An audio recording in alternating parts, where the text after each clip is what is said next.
అమెరికాలో పరిస్థితులను తలుచుకుంటే కాస్త తల్లిదండ్రుల గుండెలు జారిపోతున్నాయి. ఇండియాలో ఉన్న తల్లిదండ్రుల గుండెలు, ప్రత్యేకించి తెలుగు రాష్ట్రాల నుంచి ప్రతి ఏడాది దాదాపు 1,00,000 మంది పిల్లలు అమెరికా వెళుతూ ఉంటారు చదువుల కోసం. ఒక్క తెలుగు రాష్ట్రాల నుంచే, అమెరికాకు మాత్రమే. ఇంకా ఇతర దేశాలకు వెళ్ళే వాళ్ళు కెనడా, ఆస్ట్రేలియా, న్యూజిలాండ్, ఇంకా ఇతర కంట్రీస్కి వెళ్ళే వాళ్ళు చాలామంది ఉంటారు. వాళ్ళు కాకుండా కేవలం అమెరికాకు మాత్రమే వెళ్ళేవాళ్ళు సుమారు 1,00,000 మంది వివిధ యూనివర్సిటీల్లో అండర్ గ్రాడ్యుయేట్స్ గాను గ్రాడ్యుయేట్స్ గాను వెళ్ళడం. అక్కడ వెళ్ళిన తర్వాత వాళ్ళు చేసే పని ఏంటంటే చదువుకునేంతకాలం క్యాంపస్లో ఏదో ఒకటి పార్ట్ టైం జాబ్ చేసుకుంటారు. వారానికి 2 రోజులు 3 రోజులు, అది కూడా ఎవ్రీడే ఉండదు. ఎందుకంటే క్యాంపస్లో చదివేటప్పుడు బయట చేసుకోవడానికి క్యాంపస్ యాక్సెప్ట్ చేయదు. చదువు అయిపోయిన తర్వాత జాబ్ దొరికేంత వరకు ఆ గ్యాప్, ఆ పీరియడ్లో ప్రైవేట్లో, రెస్టారెంట్స్లోనో లేకపోతే పెట్రోల్ బంక్స్లోనో ఇంకేదో ఒకటి చాలా చిన్న స్టోర్స్లోనో ఇటువంటి వాటిలో చేసుకుంటూ జాబ్ వచ్చేంత వరకు గడిపేస్తారు.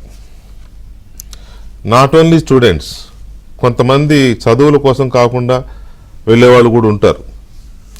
వెళ్ళి ఏదో రకంగా అక్కడ బతికేద్దాము, డాలర్లు కదా, అక్కడ డాలర్ సంపాదించుకోవచ్చు అనే ఒక ఉద్దేశంతో వెళ్ళి ఏదో కష్టాలు పడుతూ ఉంటారు.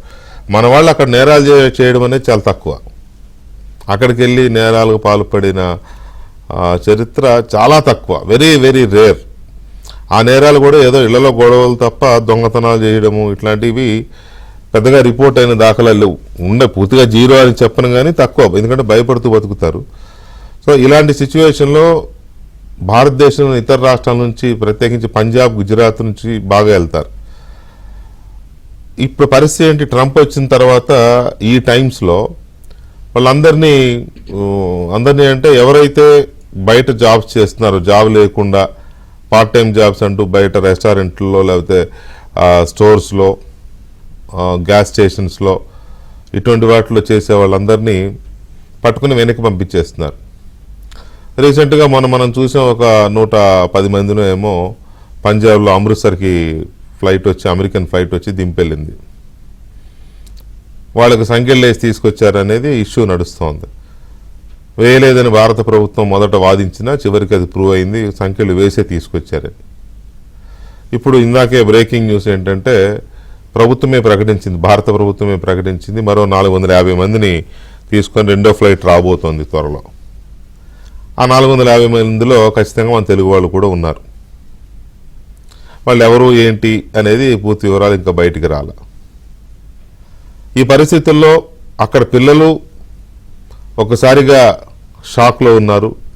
పిల్లల్ని పంపించిన తల్లిదండ్రులు అయితే అసలు తేరుకోలేని షాక్లో ఉన్నారు.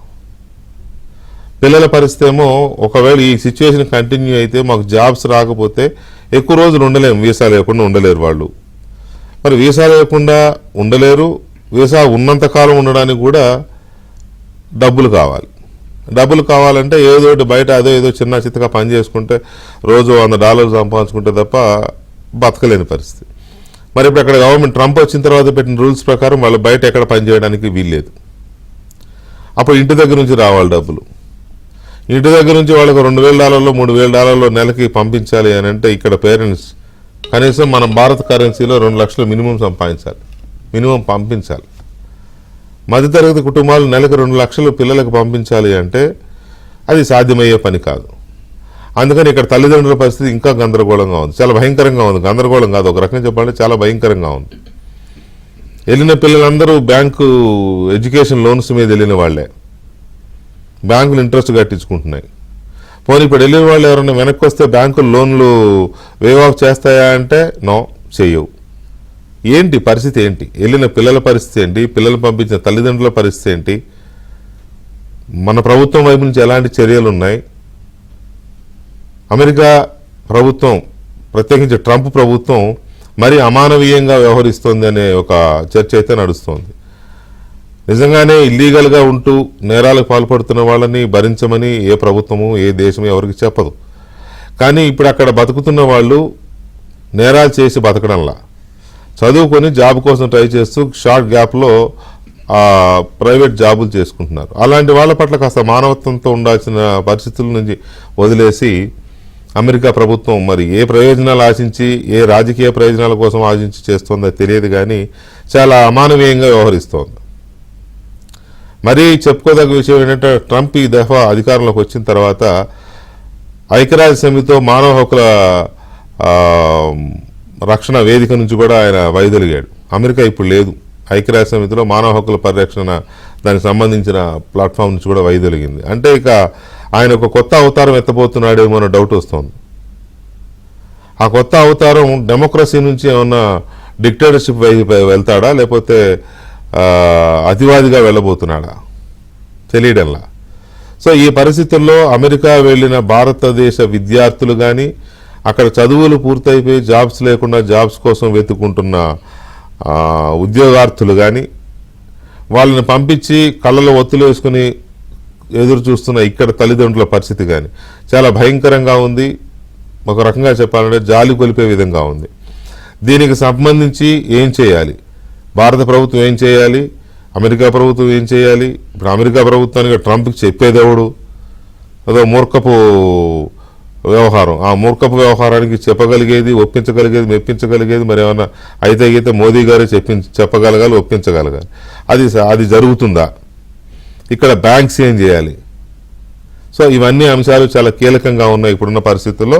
ఆ అంశాలను కొంచెం అమెరికా అధ్యక్షుడు కొత్తగా ఎన్నికైన రెండోసారి కొత్తగా ఎన్నికైన అధ్యక్షుడు డొనాల్డ్ ట్రంప్ తీసుకుంటున్న నిర్ణయాలు అమెరికాలోని భారతీయ విద్యార్థుల మీద, భారతీయ మూలాలున్న ఉద్యోగాలు లేకుండా కష్టపడుతున్న వాళ్ళ మీద ఎలాంటి ప్రభావం చూపిస్తుంది అనేది మనం చర్చించబోతున్నాం. ఈ చర్చలో మనతో సుబ్బారావు గారు, తెలుగు టైమ్స్ ఎడిటర్ సుబ్బారావు గారు ఉన్నారు. అలాగే నల్లమోతు చక్రవర్తి గారు, నమస్కారం, నల్లమోతు చక్రవర్తి గారు ఎన్ఆర్ఐ అండ్ విశ్లేషకులు నల్లమోతు చక్రవర్తి గారు ఉన్నారు. అలాగే కంచర్ల జనిత గారు ఇమిగ్రేషన్ అటార్నీ యుఎస్లో ఉంటారు. వారు అక్కడ ఇలాంటి వ్యవహారాలు, ఇలాంటి పిల్లల ఇబ్బందులు ఉంటే వాళ్ళు ఎప్పటికప్పుడు సార్ట్అవుట్ చేస్తున్న జనిత గారు ఉన్నారు. అలాగే యష్ ఉన్నారు, ఎన్ఆర్ఐ యష్, వాషింగ్టన్ DC నుంచి. సో మనం చర్చలో వీరితో మాట్లాడదాం. ముందుగా చక్రవర్తి గారు నమస్తే అండి. నమస్కారం వెంకటకృష్ణ గారు. మీరు ఇటీవల కొద్ది కాలంగా మీరు చూస్తున్నాను, నేను మీ అబ్జర్వేషన్స్ కొన్ని నేను ఫాలో అవుతున్నాను. సో అమెరికాలో ఇప్పుడున్న సిచ్యువేషన్ని మనం ఎలా అర్థం చేసుకోవాలి? ఓకే, మనం ట్రంప్ రావటానికి ముందు కూడా చాలా ఆందోళనలు ఉన్నాయి. అతను క్యాంపెయిన్ చేసినప్పుడు కూడా చాలా స్పష్టంగా చెప్పాడు, ఇల్లీగల్ ఇమిగ్రెంట్స్ మీద గట్టిగా చర్యలు తీసుకుంటాను అని. అయితే ఇల్లీగల్ ఇమిగ్రెంట్స్ అంటే ముఖ్యంగా అక్కడ మెక్సికో బార్డర్ దాటుకొని వచ్చే లక్షలాది కాందిశీకులు, వివిధ దేశాల నుంచి వచ్చిన వాళ్ళు. సో భారతదేశం నుంచి అమెరికాకి చాలా మంది వెళ్తారు కాబట్టి వాళ్ళలో ఆందోళన ఉండటం సహజం. అయితే లీగల్గా F1 మీద వెళ్ళిన వాళ్ళు, H1 మీద వెళ్ళిన వాళ్ళు, విజిటర్ వీసా మీద వెళ్ళిన వాళ్ళు, అటువంటి వాళ్ళకి అసలు ఎటువంటి ఇబ్బందులు లేవు. అక్కడ ఏమైనా ఇల్లీగల్గా ఉన్న వాళ్ళ మీద మాత్రం కాస్త ఆందోళన చెందాల్సిన అవసరం ఉంది. అయినప్పటికీ కూడా కొన్ని వివరాలు మీతో పంచుకుంటాను. దెర్ ఆర్ డిఫరెంట్ నెంబర్స్ ఉన్న వాటిలో ప్యూ రీసెర్చ్ ఈ మధ్య పబ్లిష్ చేసిన దాంట్లో అమెరికాలో ఇల్లీగల్గా ఉండే వాళ్ళ సంఖ్య 7,25,000 అని వాళ్ళు అంచనా వేయటమైంది. ఇల్లీగల్ ఇమిగ్రెంట్స్ అంటే ఇల్లీగల్గా వెళ్ళిన వాళ్ళు అడ్రస్ పెట్టుకొని ఉండరు, ఇవన్నీ అంచనాలే. దాని ముందు మైగ్రేషన్ పాలసీ ఇన్స్టిట్యూట్ ప్రకారం 3,75,000 అన్నారు. కాకపోతే లేటెస్ట్ గా ఇప్పుడు అందరి వాళ్ళ పార్లమెంట్ లో ఎంపీలు మాట్లాడినా కూడా 7,25,000 ఈజ్ ద నెంబర్ అందరూ మాట్లాడేది. 7,25,000 అన్ని దేశాల నుంచి వచ్చిన వాళ్ళు, నాట్ ఓన్లీ ఇండియన్స్. నో భారతదేశం నుంచి. ఓకే, భారతదేశం నుంచి వచ్చిన వాళ్ళు 7,25,000 మంది అమెరికాలో ఉన్నారు. రైట్. మనకి వాళ్ళు వచ్చింది 104 మంది. అయితే ఈ 7,25,000 మందిలో మొత్తం అమెరికాలో ఉన్న illegal immigrants, I don't have the number handy, దాదాపు 10-12 లక్షలు ఉన్నారు. దాంట్లో 1.44 మిలియన్ అంటే 14,40,000 మంది అమెరికాలో ఉన్న ఇల్లీగల్ ఇమిగ్రెంట్స్ అందరిలోకి కూడా 14,40,000 మంది మీద non detained docket with final order of removal, అంటే వీళ్ళని దేశం నుంచి బయటికి పంపించవచ్చు. ఈ 14,40,000 మందిని వాళ్ళకి ఉత్తర్వులు ఉన్నాయి. ఏది? ఇమిగ్రేషన్ అండ్ కస్టమ్స్ ఎన్ఫోర్స్మెంట్ కి ఈ 14,40,000 మందిని అమెరికా నుంచి వాళ్ళ దేశాలకు పంపించే అధికారం ఉంది. దాంట్లో ఈ 14 లక్షల్లో భారతీయులు ఎంతమంది? 17,940, అంటే 18,000 అనుకోరా అండి. 18,000 భారతీయుల్ని ఈ రోజు భారతదేశానికి పంపించే హక్కు ఉంది. వీళ్ళలో చాలా మంది నాకు తెలిసి మెక్సికో ద్వారా అమెరికాకు వెళ్ళిన వాళ్ళు, పంజాబ్, హర్యానా అక్కడి నుంచి ఎక్కువ ఉంటారు. మన రాష్ట్రాల నుంచి తెలుగు రాష్ట్రంలో ఎంతమంది ఉన్నారని మనకి ఇంతవరకు అంచనా లేదు. కాబట్టి it is an issue, we should be worried. మనం కన్సర్న్ గా ఉండాలి. ఇల్లీగల్ గా అంటే స్టేటస్ ఎక్స్పైర్ అయిన వాళ్ళు, F1 కానీ H1 కానీ ఎక్స్పైర్ అయ్యి అక్కడ ఇల్లీగల్ గా పనిచేస్తున్న వాళ్ళు కాస్త జాగ్రత్తగా ఉండటం మంచిది. బట్ నా అభిప్రాయంలో ఈ రోజు భారతదేశానికి వెనక్కి పంపించే థ్రెట్ ఉన్న వాళ్ళు మాత్రం కేవలం 18,000 మంది. As of today immigration list ఉన్న 14,18,000 మంది. రైట్. జనిత గారు, గుడ్ ఈవినింగ్ అండి. యా, మీరు ఇలాంటి కేసెస్ అంటే అక్కడ హెల్ప్ చేస్తున్నారు స్టూడెంట్స్ కి కూడా. సో ఇప్పుడున్న సిచ్యువేషన్ లో అక్కడ మన వాళ్ళ కండిషన్ ఏంటి అసలు? మన వాళ్ళు ఎంతమంది? ఇప్పుడు చక్రవర్తి గారు చెప్పారు 18,000 మంది, సుమారుగా 18,000 మంది ఉన్నారు అని. ఫస్ట్ ఫ్లైట్ లో ఒక 100 మంది 110 మంది వచ్చారు. రేపు సెకండ్ ఫ్లైట్ లో 450 వస్తున్నారంట. సో ఇది ఇలా ఉంటే అక్కడ ఉన్న వాళ్ళ సిచ్యువేషన్ ఏంటి? వాళ్ళకి ఏమన్నా వాళ్ళని వాళ్ళు ప్రొటెక్ట్ చేసిన పరిస్థితి ఉందా? అంటే యూజువల్ గా ఏంటి అంటే ఇప్పుడు ఈ పర్టికులర్ గవర్నమెంట్ ఓన్లీ ఇల్లీగల్ గా అక్కడ ఉన్న వాళ్ళ మీదే, అది కూడా మెయిన్ గా ఈ సెకండ్ టర్మ్ లో వాళ్ళు చెప్పింది ఏంటి అని అంటే వాళ్ళు ఎవరైతే క్రిమినల్ బ్యాక్గ్రౌండ్ ఉందో వాళ్ళ మీద ఎక్కువగా ఫోకస్ చేస్తున్నారు. సో ఇప్పుడు ట్రంప్ ప్రెసిడెన్సీలో ఫస్ట్ టర్మ్ లో అదే చెప్పారు, మేక్ అమెరికా గ్రేట్ అగైన్ అని. సెకండ్ టర్మ్ లో కూడా అదే చెప్తున్నారు. సో ప్రాబ్లం వచ్చిందల్లా ఏంటి అని అంటే మనము డిఫరెంట్ విషయాలు మాట్లాడుకుంటున్నాం, ఎక్కువగా స్టూడెంట్స్ అని. బట్ యూనో స్టూడెంట్స్ అయినా, వర్క్ వీసాలో వెళ్ళిన వాళ్ళైనా, ఇంకే రకంగా వెళ్ళిన వాళ్ళైనా పర్వాలేదు. బట్ ఎవరైతే రూల్స్ ని వయలేట్ చేసి అక్కడ యుఎస్ ఇమిగ్రేషన్ లాస్ ని ఎవరైతే వయలేట్ చేస్తారో వాళ్ళకి మటుకే ప్రాబ్లం, మిగతా వాళ్ళు ఎవరికి ప్రాబ్లం ఉంటుంది.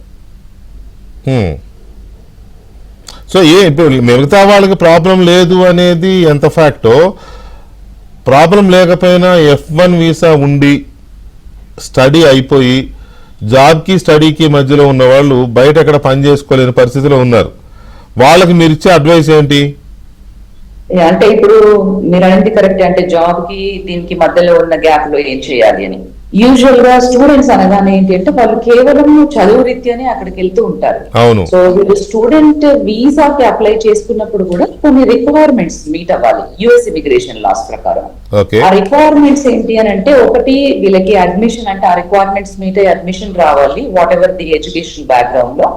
సెకండ్ వచ్చేసి ఫైనాన్షియల్ బ్యాక్గ్రౌండ్ లో, అంటే వీళ్ళకి స్వతహాగా అంటే వెదర్ పేరెంట్స్ సపోర్ట్ తో కానివ్వండి, లోన్స్ ద్వారా కానివ్వండి, ఆ ఫైనాన్షియల్ గా ట్యూషన్ ఫీజెస్ ని పికప్ చేసే కేపబిలిటీ మాకు ఉన్నది అని వీళ్ళు కాన్సులేట్ కి చెప్పినప్పుడు మాత్రమే ఆ కాన్సులర్ అఫీషియల్ వీళ్ళకి F1 వీసా ఇస్తారు. సో వీసా ఇచ్చినప్పుడు ఏం చెప్తున్నారు అంటే, యుఎస్ రూల్స్ ప్రకారమే మీరు అక్కడ పనిచేయడానికి వీలు లేదు స్టూడెంట్ వీసా మీద. మీరు పూర్తిగా మీ డబ్బులు మీరు హోమ్ కంట్రీ నుంచి తెచ్చుకోవాలి. అది వాళ్ళు అడిగే గ్యారంటీ లాగా. సో అలా ఎస్ మేము తెచ్చుకుంటాము, మాకు ఇలా లోన్ ఉంది, లేదు మా పేరెంట్స్ సపోర్ట్ చేస్తారు అన్నప్పుడు మాత్రమే వాళ్ళకి ఆ F1 వీసా అనేది జారీ చేయబడుతుంది. అండ్ వీళ్ళు అక్కడికి వెళ్ళిన తర్వాత చదువుతూ యూనివర్సిటీలోనే ఒక 20 hours పార్ట్ టైం అనేది చేసుకోవచ్చు. అంటే ఆ పార్ట్ టైం అనేది కూడా గ్యారంటీ కాదు, అంటే అదొక అవకాశం వీళ్ళకి ఉంటుంది. కానీ దానిలో కూడా కాంపిటీషన్ ఉంటుంది. అక్కడ సిటిజన్స్, లోకల్స్ ఎవరైతే ఉంటారో వాళ్ళు కూడా కాంపీట్ అవుతారు సేమ్ జాబ్ కి. సో అలాంటప్పుడు అంటే వీళ్ళ చాయిస్ ఎంత అంటే ఆ 20 hours లో వర్క్ చేయడానికి అనేది. అండ్ ఆ తర్వాత అంటే మాస్టర్స్ అయిపోయిన తర్వాత వీళ్ళు ఫుల్ టైమ్ ఆఫ్ క్యాంపస్ లో చేసుకోవచ్చు. And stem, science, technology, engineering, math graduate అయిన స్టూడెంట్స్ అయితే 3 years OPT వస్తుంది వాళ్ళకి. ఆ OPT అయిపోయిన తర్వాత ఈవెన్చువల్ గా they will move on to either PhD no, కొంతమంది లేదు కొంతమంది సెకండ్ మాస్టర్స్ డిగ్రీకి వెళ్తూ ఉంటారు, అంటే అనదర్ లెవెల్ ఆఫ్ మాస్టర్స్ చేయడము, లేదు అంటే H1B పిక్ అవుతే అలా H1Bకి వెళ్తూ ఉంటారు. అయితే మీరు ఇందాక మెన్షన్ చేసినట్టు అంటే వీళ్ళకి జాబ్ చేసుకొని ఇవ్వట్లేదు అని అంటే కొన్ని రూల్స్ ఉన్నాయండి. అంటే F1 లో ఎప్పుడు మీరు జాబ్ చేసుకోవాలి, ఎన్ని అవర్స్ చేసుకోవాలి, ఎక్కడ చేసుకోవాలి, అండ్ అది స్కూల్ DSO ఇచ్చిన ఆథరైజేషన్ తో మాత్రమే చేయాలి. సో ఈ రూల్స్ తప్పకుండా ఫాలో అవ్వాలి. అంటే దానికి సడలింపులు ఏమి ఉండవు. అంటే ఇది త్రూ లెజిస్లేషన్ ద్వారా ఇయ్యబడిన యూనో రూల్స్ అన్నమాట. సో దీన్ని ఎవరు చేంజ్ చేయలేరు. సో ఆ రూల్స్ కి కట్టుబడి డెఫినెట్ గా ఉండాలి మన వాళ్ళు. ఎప్పుడైతే ఈ రూల్స్ ని వాళ్ళు వయలేట్ చేస్తారో దానికి కాన్సిక్వెన్సెస్ ఉంటాయి. రైట్. సుబ్బారావు గారు, గుడ్ ఈవినింగ్ అండి. ఇప్పుడున్న సిచ్యువేషన్ మీరు రిపోర్ట్ చేస్తున్నారు కాబట్టి మీ దీంట్లో కూడా మ్యాగజైన్లో కూడా ఏంటి అసలు యాక్చువల్ పొజిషన్ ఏంటి, అక్కడ ఎలా ఉన్నారు పిల్లలు, ఎలా ఉన్నారు? యాక్చువల్లీ నేను ఒకటైతే చెప్పదలుచుకున్నాను. ఇప్పుడు ఒక జైల్లో జస్ట్ జేబు కొట్టేసిన వాడిని దొంగ అని చెప్పి జైల్లో పెడతారు, మర్డర్ చేసిన వాడిని జైల్లో పెడతారు. లోపల ఉన్న వాళ్ళందరూ జైల్లో ఉన్న ఖైదీలే, అంతే కదా. మనం అందరినీ కలిపి మాట్లాడేస్తున్నాం. ఇప్పుడు వీళ్ళని సంఖ్యలు వేసి తీసుకొచ్చారు, వాళ్ళందరూ తీసుకొచ్చారు అన్నది అది టోటల్లీ వేరే కేటగిరీ. వాళ్ళని మన స్టూడెంట్స్తో కలపొద్దని చెప్పి నా మనవి.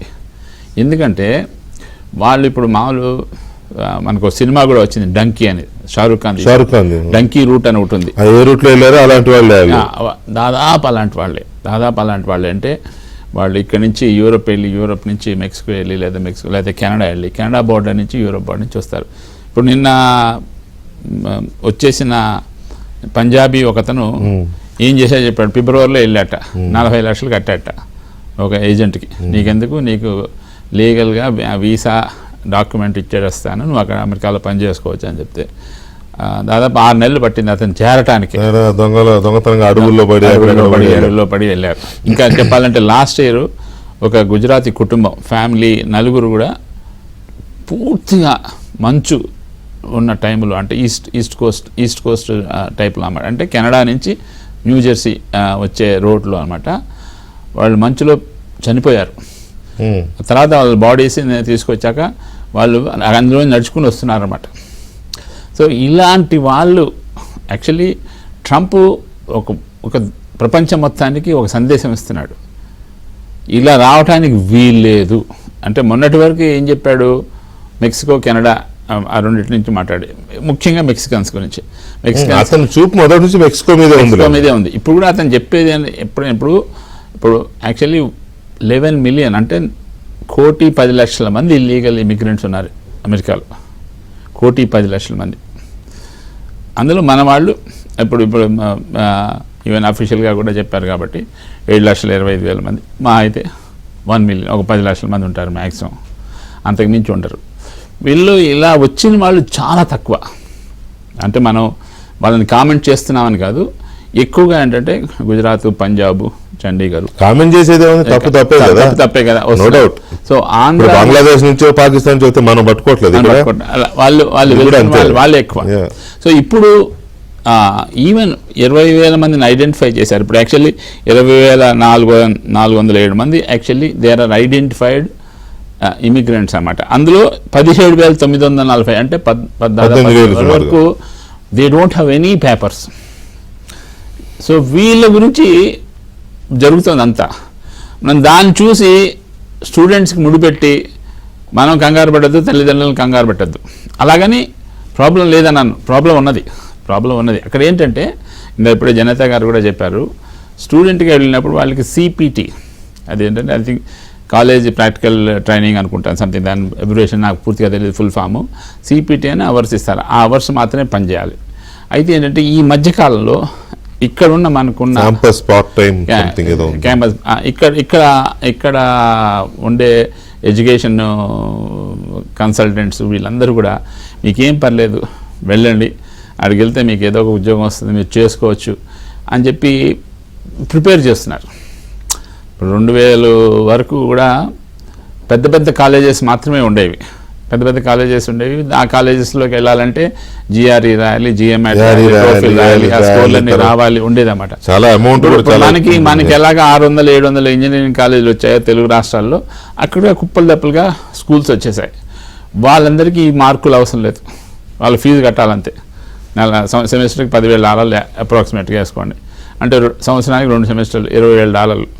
సో ఇక్కడ కూడా ఏంటంటే తల్లిదండ్రుల మనోభావాలు కూడా మారాయి. ఇదివరకుట్లా కాదు. ఇదివరకు ఏంటంటే ఒక అబ్బాయి వెళ్ళాలి అంటే పంపించాలా వద్దా, స్కాలర్షిప్ వస్తుందా లేదా అనేవాళ్ళు అన్నమాట. ఇప్పుడు తల్లిదండ్రులు కూడా పంపించేస్తున్నారు. సరే అయితే ఏంది, ఓ ఇల్లు అమ్మేద్దాం, లేదా తాకట్టు పెడదాం, అదే బ్యాంక్ లోన్ తీసుకుందాం, ఎడ్యుకేషన్ లోన్స్ ఇప్పటికి ఇస్తున్నారు, వాళ్ళు పంపించేస్తున్నమాట. ఇలా వెళ్ళిన వాళ్ళు బయట జాబులు చేస్తుంటే వాళ్ళందరూ ట్రంప్ చెప్పంగానే భయపడి లోపలికి వచ్చినమాట వాస్తవం. అదైతే ఇప్పుడు జరుగుతుంది. అయితే ఇప్పుడు వీళ్ళందరూ సంఖ్యలు వేసి తీసుకొస్తున్నారు, ఆ రెండింటిని ముడిపెట్టకూడదని నేను చాలా గట్టిగా అంటున్నాను.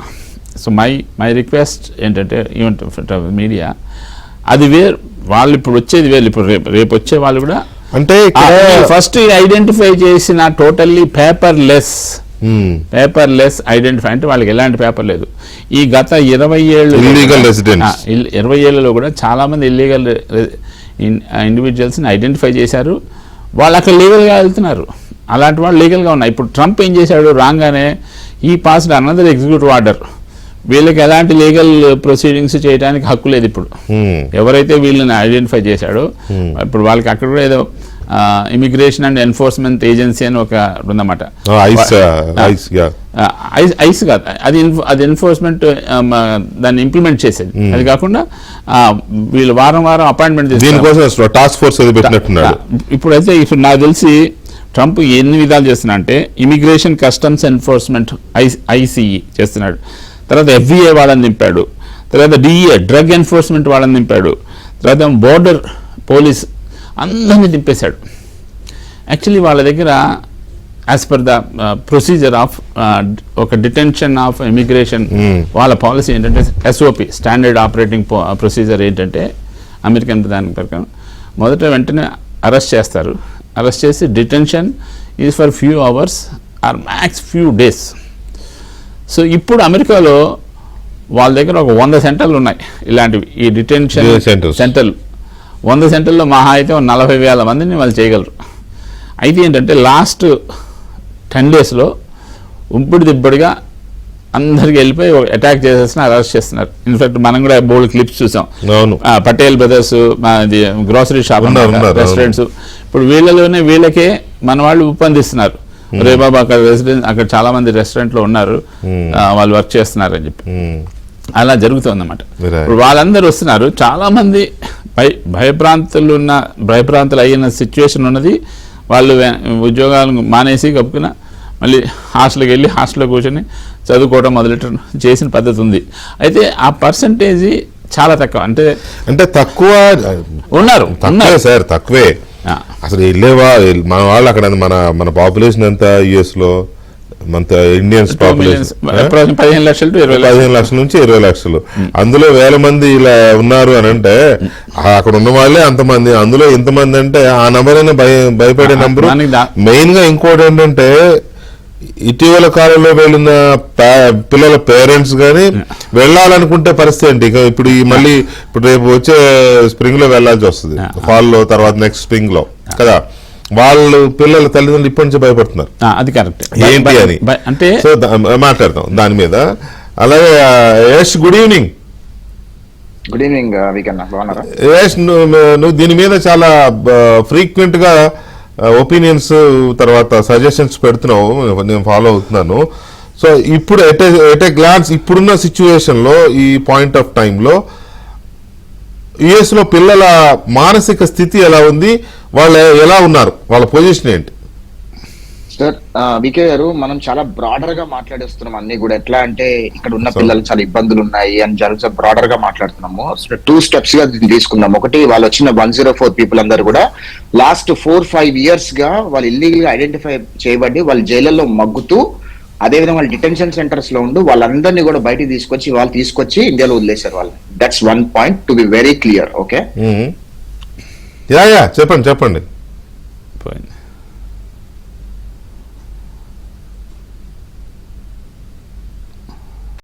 ఎస్, ఇందాక చెప్పండి, బ్రేక్ ముందు మీ జూమ్ కట్ అయింది. ఫ్యాక్చువల్ సిచ్యువేషన్ ఏంటి? ఫ్యాక్చువల్ సిచ్యువేషన్ ఏంటంటేనండి, ఇక్కడ ఎవరికి ఎటువంటి ఇబ్బందులు ప్రస్తుతానికైతే ఏం లేవండి. ఎవరికి ఇబ్బందులు ఉన్నాయి అంటే ఎవరైతే ఇల్లీగల్ గా జాబ్స్ చేస్తూ ఐస్ రైట్స్ లో దొరికిపోతున్నారో వాళ్ళకే ఇబ్బందులు ఉన్నాయి.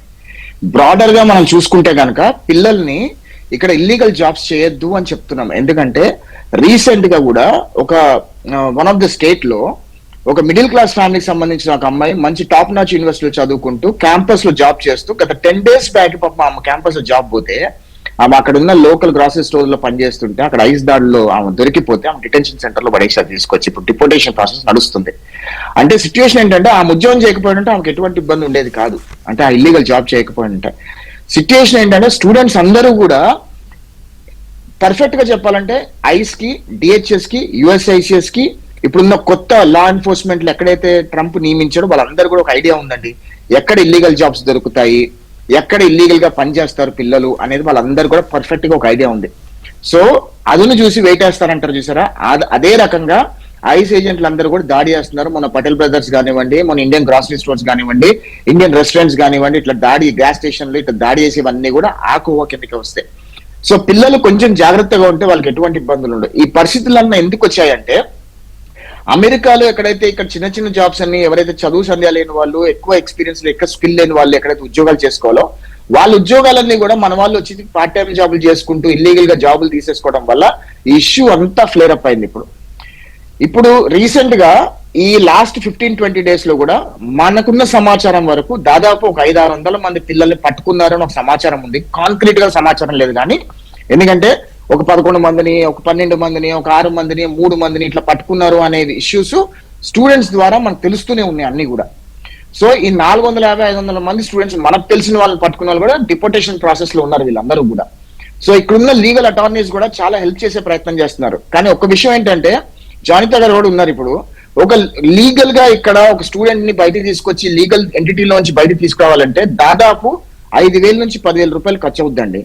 సో ఈ సిచ్యువేషన్ అంతా పేరెంట్స్ $10,000 సారీ $10,000 రూపాయలంటే మేము చాలా హ్యాపీగా ఉండే అవకాశం ఉంది. సో ఇక్కడ పేరెంట్స్ కూడా ఆ లీగల్ అటార్నీ ఫీజు ఎఫోర్డ్ చేసే పరిస్థితిలో ఉంటారా లేరా అనే విషయాలు కూడా ఇక్కడ అన్న ఆలోచించుకోవాలి. సో తెలుగు సంఘాల వాళ్ళు ఇక్కడ అటార్నీ చేస్తే కూడా ఏదైనా ఒకరికి ఇద్దరు కంటే చేస్తారు కానీ ఎంతమంది కని చేస్తారు, అంతంత ఖర్చు పెట్టి అటార్నీస్ కూడా చేయలేరు కదా సర్వీస్. యా అందుకనే చాలా మంది కూడా పేరెంట్స్ కూడా పిల్లలు కూడా చెప్పేది ఏంటంటే మీరు కొంచెం ఒక 5-6 మంత్స్ సమయం పాటించండి. ఈ ఖచ్చితంగా ఈ వేడి ఇంకొక 5-6 నెలలు ఉంటుంది. ఈ 5-6 నెలల తర్వాత సిచ్యువేషన్ సర్దుమణిగిన తర్వాత సిచ్యువేషన్స్ ఉంటాయి. ఒకటి. రెండో పాయింట్ మనం అందరం గుర్తుపెట్టుకోవాల్సింది ఏంటంటే ఇక్కడ దాదాపు 3.5 లక్షల నుంచి 5 లక్షల మధ్యలో ఫెడరల్ లో పనిచేసే వాళ్ళందరూ కూడా ఇప్పుడు ఉద్యోగాలు అయిపోయి బయటకు రాబోతున్నారు. వాళ్ళందరూ కూడా ఉద్యోగాలకు సిద్ధంగా ఉన్నారు. అంటే కొంతమంది స్కిల్డ్ ఉండొచ్చు, కొంతమంది అన్స్కిల్డ్ ఉండొచ్చు. ఇక్కడ ఆల్రెడీ H1B మీద ఉన్న వాళ్ళు కూడా ఉద్యోగాలపై చాలా మంది బాధపడుతున్నారు. ఇప్పుడు జాబ్స్ ఎవరికి వస్తాయి, ఎవరు ఇప్పుడు ఆల్రెడీ ఓపీటీ మీద మాస్టర్స్ అయిపోయి, సిపిటి అయిపోయి ఓపీటీ మీద ఉన్న వాళ్ళు, H1 పిక్ అయి ఉన్న వాళ్ళు కొంతమంది ఉన్నారు. ఆల్రెడీ H1 మీద ఎక్స్పీరియన్స్ తో జాబులు పోయిన కొంతమంది ఉన్నారు. కొంతమంది సిటిజన్స్ ఇప్పుడు ఒక దాదాపు 4-5 లక్షల మంది సిటిజన్స్ ఫెడరల్ యూనిట్ లో నుంచి బయటకు వచ్చే వాళ్ళు ఉన్నారు. సో వీళ్ళందరినీ కూడా ఎక్కడ అకామిడేట్ అవుతారు అమెరికాలో అనే విషయం మీద మనం పెద్ద చర్చ చేయాల్సిన అవసరం ఉంది. సో దానిలో భాగంగానే నేను పదే గత దాదాపు 1 సంవత్సరం నుంచి చెప్పేది ఏంటంటే చదువుకోవడానికి వచ్చిన వాళ్ళు చదువుకొని బ్యాక్ వెళ్ళిపోయి ఇండియాలో ఉద్యోగాలు చేసుకునే ప్రయత్నం చేస్తే కనుక అక్కడ బాగుంటుంది అని ఉద్యోగం చెప్తున్నాను. అంటే గత 4 సంవత్సరాలు దాదాపు 8.5 లక్షల మంది స్టూడెంట్స్ అమెరికాలోకి వచ్చారు. అంటే బీట్ ఇండియన్స్ ఇక్కడ నుంచి యుఎస్ఎల్ఈ సరే ఓకే సంపాదించుకోవడము ఎదగడము తప్పని అనను.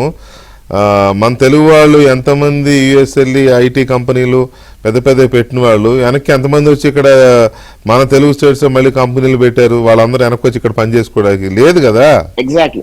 ఒక చిన్న ఉదాహరణ చెప్తాను వికే గారు. నా కంపెనీలోనే దాదాపు 70 మంది పైగా బెంచ్ మీద ఉన్నారండి. సిచ్యువేషన్ అట్లుంది పరిస్థితి.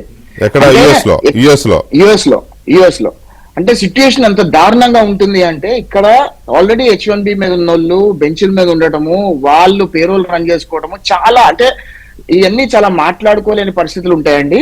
కానీ ఈ లీగల్ ఎంటిటీలో లీగల్ ఫ్రేమ్ వర్క్ లో ఇవన్నీ ఫిట్ అవుతాయా అంటే ఫిట్ చేసే వాళ్ళు ఉన్నారు, ఫిట్ చేయించగలిగే వాళ్ళు కూడా ఉన్నారు.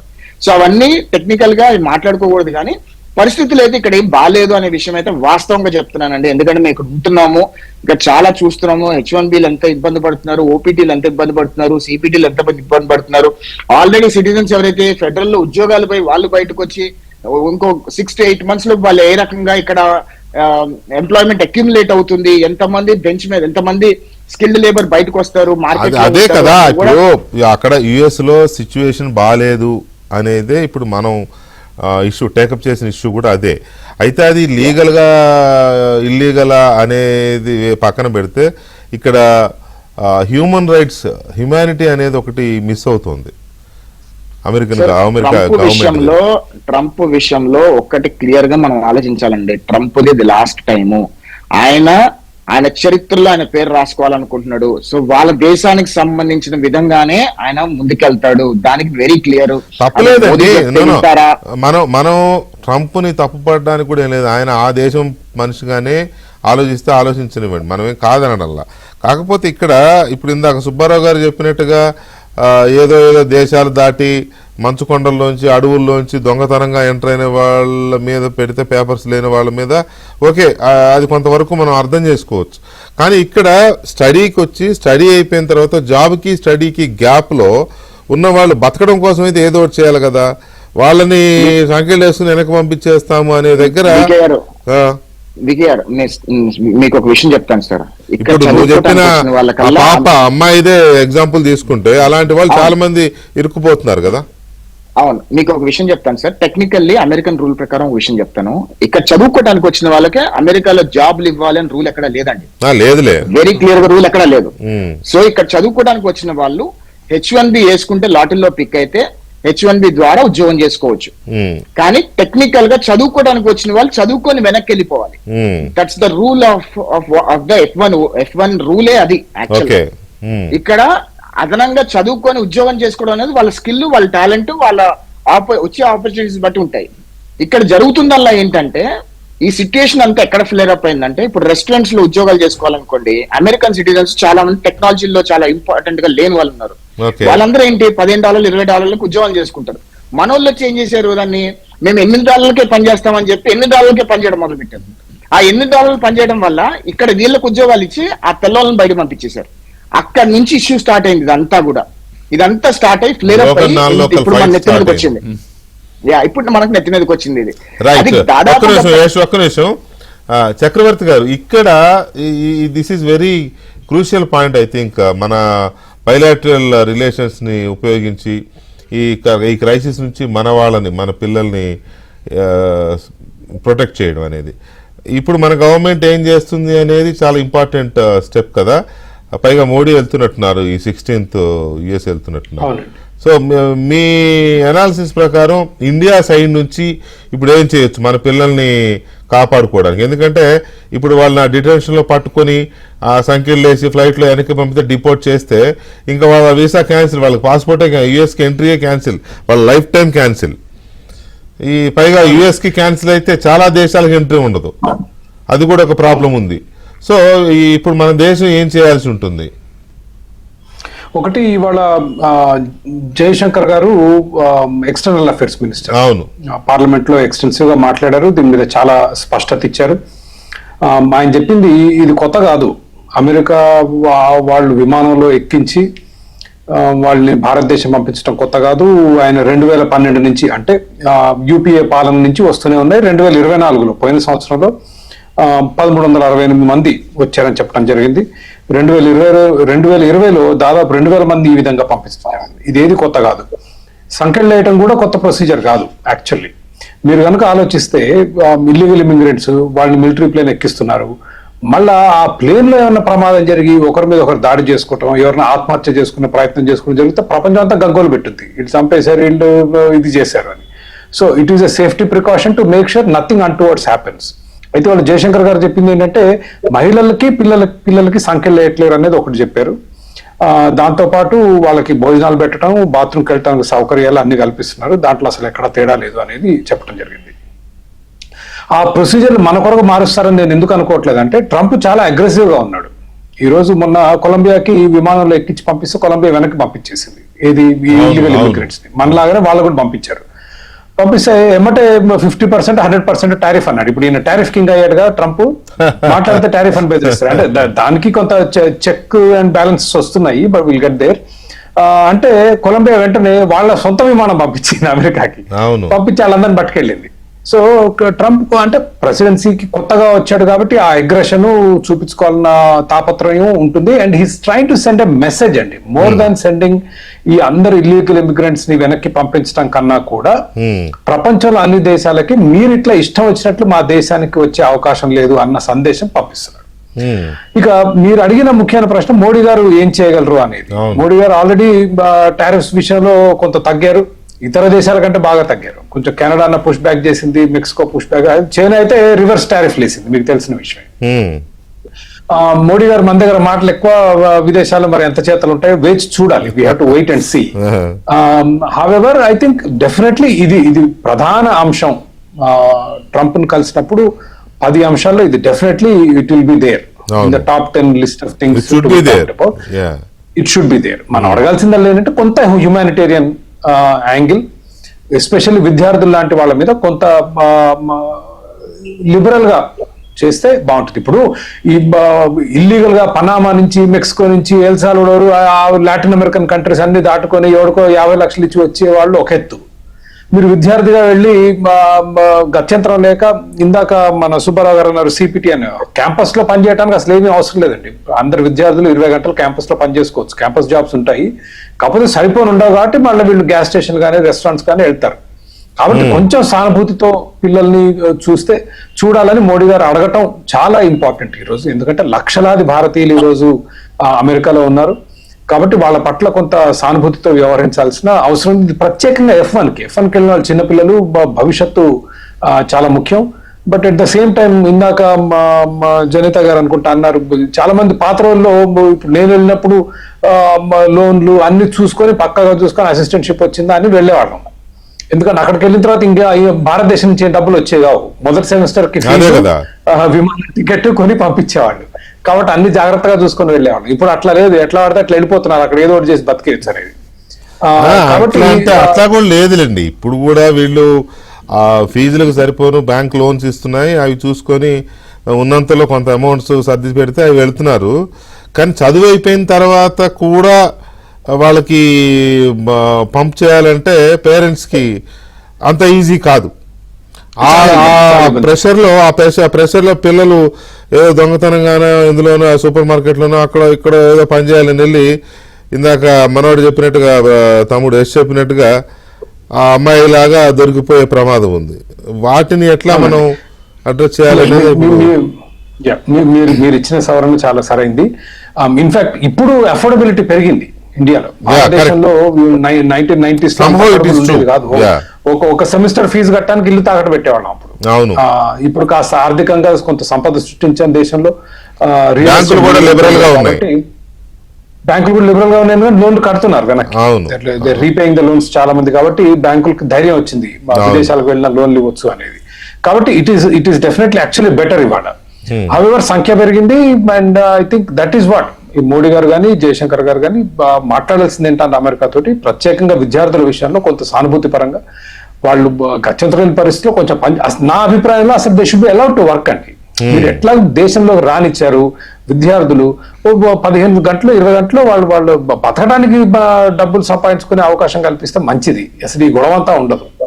సరే కల్పించని పక్షంలో కొంత సానుభూతితో వ్యవహరించే విధంగా ఆయన మాట్లాడితే చాలా మంచిది భారతదేశానికి. I think that is what focus should be. H1ల కన్నా F1ల మీద ఎక్కువ దృష్టి పెట్టాల్సిన అవసరం. అవును జనిత గారు, ఇక్కడ ఒక కీలకమైన ఇష్యూ ఎక్కడొస్తుందంటే మనకి పిల్లల కెరీర్ అండ్ ఫ్యూచర్. బేసిక్గా చాలా మంది పిల్లలు ఇప్పుడు చదువు అయిపోయి జాబ్ లేకుండా ఓపీటీ మీద ఉండిపోయినారు. వాళ్ళు ఇప్పుడు బయట జాబ్ చేయడానికి అవకాశం లేదు కాబట్టి ఆ 4 గదుల మధ్యనే ఉండి ఏదో ప్రిపేర్ అవ్వడం, చదువుకోవడం ఏదో చేస్తున్నారు చాలా మంది నాకు తెలిసినంత వరకు. కొంతమంది మాత్రం ఏం చేయాలో తెలియక డబ్బుల కోసం అని చెప్పి, ఇప్పుడు ఇందాక మా చెప్పినట్టుగా ఆ పాప ఏదో షాప్లో వర్క్ ఎక్కడో జాబ్ చేయడానికి వెళ్ళి దొరికిపోయింది కదా. ఇట్లా చాలా మంది చేస్తున్నారు, తప్పని పరిస్థితిలో చేస్తున్నారు. ఇప్పుడు పరిస్థితి ఏంటంటే పేరెంట్స్కి రిక్వెస్ట్లు పంపుతున్నారు వాళ్ళు డబ్బుల కోసం. ఎందుకంటే వాళ్ళు అక్కడ బతకాలి కదా, అక్కడేమో పని చేయడానికి ఛాన్స్ లేదు. ఇక్కడ నుంచి డబ్బులు వెళ్ళాలి, ఇండియా నుంచి వెళ్ళాలంటే 5-10 సరిపోవు, మినిమం 2 lakhs వెళ్తే తప్ప వాళ్ళకి మంత్లీ హౌస్ రెంట్లను అవేనో ఇవనో ఉంటాయి. సో ఈ క్రైసిస్లో ఎవరైనా పిల్లలు అందులో ఇరుక్కుపోతే ఇంకంతే. ఇందాక నేను చెప్పినట్టుగా వాళ్ళ వీసా సీజ్ అయిపోతుంది, లైఫ్ లాంగ్ యుఎస్ వెళ్ళలేరు. పర్మనెంట్ బ్యాన్ కదా, యుఎస్ ఒకసారి పర్మనెంట్ బ్యాన్ చాలా కంట్రీలు బ్యాన్ చేసేస్తాయి. సో ఇలాంటి కేసు వచ్చినప్పుడు వాళ్ళని ఏమన్నా లీగల్గా ప్రొటెక్ట్ చేసే అవకాశం ఉందా? మీలాంటి అటార్నీస్ని కాంటాక్ట్ చేస్తే వాళ్ళ పేరెంట్స్ కానీ, అఫ్కోర్స్ ఫీజు వాళ్ళు భరించినా సరే వాళ్ళు Yes. మీరంటే ఏదో ఒకరికి హెల్ప్ చేయగలరు కానీ ఎంతో మందికి చేయలేరు కదా చారిటీ లాగా. సో వాళ్ళు భరించినా ఎలా చేయొచ్చు? ఇక్కడ ఎలా ఉంటుందంటే అంటే ఈచ్ స్టేట్ కి డిఫర్ అవుతుంది లా. మళ్ళీ ఇమిగ్రేషన్ లో కూడా ఇప్పుడు మనం మాట్లాడుకునేదంతా కూడా ఇమిగ్రేషన్. యా ఇమిగ్రేషన్ లో కూడా స్పెషలైజేషన్స్ ఉంటాయి. సో కొంతమంది అంటే ఇప్పుడు లెట్స్ టేక్ నా ఎగ్జాంపుల్, నేను ఎక్కువగా బిజినెస్ ఇమిగ్రేషన్, కొంత పర్సెంట్ ఫ్యామిలీ ఇమిగ్రేషన్ చేస్తాను. ఇప్పుడు డిపోటేషన్ అనేది సెపరేట్ ప్రాక్టీస్, అందరూ లాయర్స్ చేయలేదు అది. ఇప్పుడు నేనున్నాను అనుకోండి, నేను డిపోటేషన్ డీల్ చేయను, అసలు అసైలం కానివ్వండి, డిపోటేషన్స్ కానివ్వండి, నేను డీల్ చేయను. సో అలా స్పెసిఫిక్ లాయర్స్ దగ్గరికి రెఫర్ చేస్తాం. సో రెఫర్ చేసినప్పుడు ఏంటి అని అంటే కొంతమంది అంటే మేబీ స్టూడెంట్స్ అని చూసి అంటే వాళ్ళ సిచ్యువేషన్ చూసి కొంత డిస్కౌంట్ ఇచ్చే అవకాశం ఉంటుంది, కానీ బట్ ఫ్రీగా అయితే చేయరు. కొన్ని నాన్ ప్రాఫిట్స్ ద్వారా వెళ్ళినప్పుడు మేబీ నాన్ ప్రాఫిట్స్ ఏదైనా రోల్ ప్లే చేసి వాళ్ళు ఏదైనా ఫీజు భరిస్తే, ఇప్పుడు మీరు అన్నట్టుగా అందరికీ కూడా చేయలేరు అలా. ఒకటి జాగ్రత్తగా ఉండాల్సింది ఏంటంటే ఇప్పుడు కో ప్యానలిస్టులు అందరూ చెప్పేది కూడా అదే, రూల్స్ కి ఏదైతే ఉన్నాయో తప్పకుండా ప్లీజ్ తప్పకుండా మీరు రూల్స్ కి లోబడి ఉండండి, అవి అస్సలే వయలేట్ చేయొద్దు. ఒక్కొక్క వీసాకి ఒక్కొక్క రకమైన రూల్. ఇవి F1 అన్నప్పుడు చదువుకోవడానికి, H1 అన్నప్పుడు వర్క్ చేయడానికి వెళ్తారు మీరు, R1 కానివ్వండి, L1 కానివ్వండి, ఇవన్నీ వర్క్ వీసాస్. సో ఈ పర్టికులర్ వర్క్ వీసాస్ లో వెళ్ళినప్పుడు సర్టెన్ రూల్స్ ఉంటాయి. ఇప్పుడు మనకి స్టూడెంట్స్ ఎక్కువగా ఎందుకు అలా అయిపోయారు అంటే కోవిడ్ తర్వాత చాలా డిస్ప్రపోర్షనేట్ గా అంటే స్టూడెంట్స్ కంట్రీ లోపలికి వచ్చే సంఖ్య ఎక్కువ అయిపోయింది. యూనివర్సిటీస్ ఎక్కువగా అడ్మిషన్స్ ఇచ్చేసి ఎక్కువగా అడ్మిట్ చేసుకుని వాళ్ళ సంఖ్య ఎక్కువైపోయింది. ఆ తర్వాత వాళ్ళు ఈవెన్చువల్ గా ఏదైతే H1B అనే వర్క్ వీసాకి వెళ్తారో ఆ నంబర్ పెంచట్లేదు యుఎస్ గవర్నమెంట్. సో దాని వల్ల పిల్లలు కూడా ఎక్కువగా ఇబ్బంది పడతా ఉన్నారు. అంటే మనకు 1:3, 1:4 లాటరీ వస్తా ఉన్నాయి. ఇప్పుడు మనకి 85,000 H1Bs ఉంటాయి. అదేంటి ఓన్లీ ఇండియాకి కాదు, త్రూ అవుట్ ద వరల్డ్ కి. సో ఆ 85,000 లో ఒక 20,000 యుఎస్ మాస్టర్స్ చేసిన వాళ్ళకి, మిగతా 65 రెగ్యులర్ బ్యాచిలర్స్ వాళ్ళకి.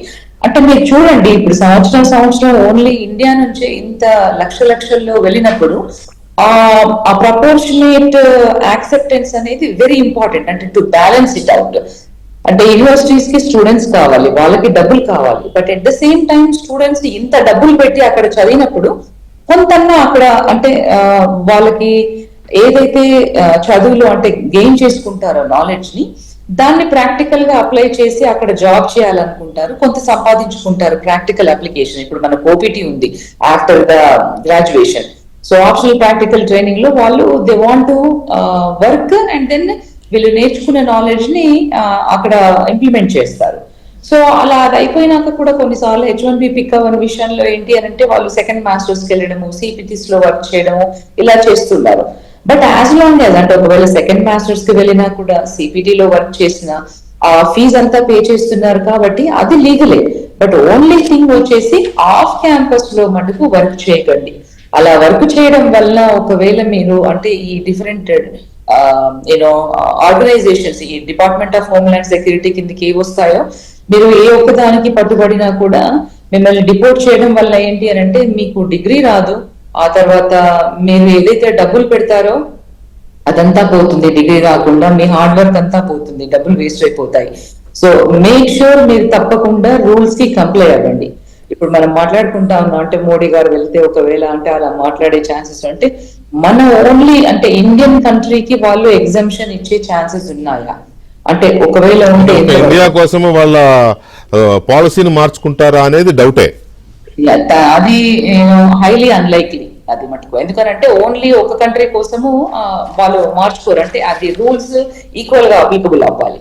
సో అది మార్చుకోరు. కాబట్టి ఏంటి అంటే స్టూడెంట్స్ ధోరణి, పేరెంట్స్ ధోరణి మారాలి తప్పకుండా. ఇక్కడ ఏంటి అని అంటే స్టూడెంట్స్ వెళ్ళేటప్పుడు ఓన్లీ చదువుకోవడానికే వెళ్ళండి. పేరెంట్స్ మీరు కూడా అంటే వాళ్ళకి అండర్స్టాండ్ చేపించి అలా డబ్బులు మీరు వాళ్ళకి ఇవ్వగలిగితేనే వాళ్ళు చదువుకోవడానికి పంపించండి. ఎందుకంటే వీళ్ళు ఇలా మధ్యలో పార్ట్ టైమ్, ఆఫ్ క్యాంపస్ అంటే ఆన్ క్యాంపస్ లో పార్ట్ టైం అలౌడ్, ఇలా ఆఫ్ క్యాంపస్ చేయడం వల్ల ఏంటి అని అంటే ఇన్ ఎనీ కేసు ఐస్ కి చిక్కినట్టయితే వాళ్ళకి అంటే ఇంకా ఫ్యూచర్ లో అంటే యునైటెడ్ స్టేట్స్ కి మళ్ళీ రీఎంట్రీ అయ్యే అవకాశం ఉండదు. సో దానివల్ల ఏంటి అని అంటే మీరు మీ ఇన్వెస్ట్మెంట్ ఏదైతే అనుకున్నారో అంటే మీరు అక్కడికి వెళ్ళి నాలెడ్జ్ సంపాదించి ఆ డిగ్రీని యూటిలైజ్ చేసుకొని అంటే ఆ ఇన్వెస్ట్మెంట్ అంతా కూడా వేస్ట్ అయిపోతుంది. సో అంటే ఎట్లా కాన్సిక్వెన్సెస్ ఉంటాయి అని ఆలోచించి, అంటే మీరు ఒక మెచ్యూర్డ్ అడల్ట్ గా ఆలోచించి దాని ప్రకారము టువర్డ్స్ స్టెప్స్ ఉంటే బాగుంటుంది స్టూడెంట్స్ ఎస్పెషలీ. రైట్, ఇక్కడ మనకి 3 ఇష్యూస్ని మనం అడ్రస్ చేయాల్సిన అవసరం ఉంది. పిల్లలకు కానీ పేరెంట్స్కి కానీ సజెస్ట్ చేయాల్సిన అవసరం ఉంది. ఒకటి, ఈ సిచ్యువేషన్ ఎంతకాలం ఉంటుంది, లేకపోతే ఇక ముందు ఇలాగే ఉంటుందా, ఎవ్రీ ఇయర్ ఇలాంటి సిచ్యువేషనే ఫేస్ చేయాల్సి ఉంటుందా అనేది ఒక ఇష్యూని మనం అడ్రస్ చేయాల్సి ఉంది. రెండవది, ఇప్పుడు జాబ్ రాని వాళ్ళు, స్టడీ అయిపోయింది, F1 మీద ఉన్నారు, OPT మీద ఉన్నారు. H1s మీరు చెప్పింది కరెక్ట్. ఎన్ని F1 వీసాలు ఇస్తారో అన్ని H1B వీసాలు ఇవ్వడం లేదు. అది ఒకటి, చాలా ఆ వేరియేషన్ చాలా ఎక్కువ ఉంటుంది. సో మరి H1 రాని వాళ్ళు అక్కడ ఉండడానికి అవకాశం లేదు అంటిల్ అన్లెస్ జాబ్ వస్తే తప్ప. సో ఈ జాబ్ రాని వాళ్ళకున్న అవకాశాలు ఏంటి, వాళ్ళు ఎలా ప్రాబ్లమ్ని ఓవర్కమ్ అవ్వాలి జాబ్ రానప్పుడు అనేది రెండవ అంశం. మూడవ అంశం, ఎకనామిక్స్ చాలా దారుణంగా ఇన్వాల్వ్ అయి ఉన్నాయి ఇందులో. నేను ఇందాక నుంచి చెప్తున్నట్టుగా పిల్లలు అక్కడ బయట జాబ్ చేసుకుని బతికే పరిస్థితి లేదు ట్రంప్ పెట్టిన రూల్స్ వల్ల. ఆల్రెడీ ఉన్న రూల్స్ అవి ట్రంప్ గట్టిగా ఎగ్జిక్యూట్ చేస్తున్నాడు, అంత ముందు వాళ్ళు చేయలేదు, డెమోక్రాట్స్ చేయలేదు, ఈయనేమో చేస్తున్నాడు. సో నేను చెప్పినట్టుగా UNOలో ఉన్న ఆ హ్యూమన్ రైట్స్ విభాగం నుంచి కూడా వైదొలిగింది అమెరికా ఇప్పుడు. అంటే ఆయనకి మానవ హక్కుల్ని ఎక్కడ గౌరవించడు అనేది క్లియర్గా అర్థమవుతుంది, ఇండికేషన్ ఇచ్చేశాడు. సో ఇలాంటి పరిస్థితుల్లో ఇండియన్ బ్యాంక్స్ ఏమో లిబరల్గా వద్దంటే ఇచ్చేసినాయి, ఎడ్యుకేషన్ లోన్స్ వద్దంటే ఇచ్చేసాయి. ఇప్పుడు పిల్లలు చదువుకుని కట్టుకుంటారు కదా అని వీళ్ళు అనుకుంటే వాళ్ళు వెనక్కి వస్తే పరిస్థితి ఏంటి, వీళ్ళేమో లోన్స్ వేవ్ చేస్తారా చేయరా? సో ఇలాంటి సిచ్యువేషన్లో పేరెంట్స్కి మనం, చక్రవర్తి గారు మీరు చెప్పాలి, పేరెంట్స్కి ఏం అడ్వైస్ చేయబోరా గారు? సిచ్యువేషన్ ఇక మీదట కూడా ఇలాగే ఉంటుందా అనే ఒక భయం ఉంది. కానీ ఇంకొక ఊరడింపు ఏంటంటే, చాలామంది మీలాంటి వాళ్ళు కానీ లేకపోతే అక్కడ ఉన్న వాళ్ళు కానీ చెప్పేది ఏంటంటే, ఈ హడావుడు ఒక 6 months వరకు ఉంటుంది, తను అనుకున్న చేసేంత వరకు ఉంటుంది, తర్వాత నార్మల్ స్టేజ్కి వస్తాం 6 months తర్వాత, అప్పటి వరకు జాగ్రత్తగా అయితే ఉండాల్సిందే అని చెప్తున్నారు. ఏంటి రాబోయే రోజుల్లో ఎలా ఉండబోతుంది? నేను అనుకోవటం ఇంకా కొన్ని ఎక్కువ రోజులే పట్టచ్చు. ఇప్పుడు మీరు చూడండి, ట్రంప్ స్వేరింగ్ ఇన్ సెరమనీ రోజునే దాదాపు 80 ఎగ్జిక్యూటివ్ ఆర్డర్స్ సైన్ చేశారు. అవును.